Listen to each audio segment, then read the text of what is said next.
All right. We got another one. Here we are. Me trying to be more of the person that I want to be daily.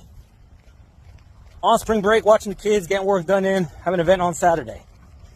Sitting here just reflecting on the difference between speed and power and endurance. They are not the same.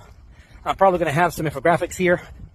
Over the last 2, 3, 4 weeks now, I've been undulating between speed and power, and then endurance, speed and power, and then the following week, endurance, speed and power, endurance. When we look at power by wattage, you can see how these are significantly different.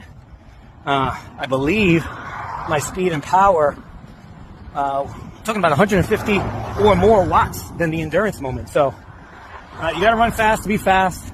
You got to run pace to build endurance.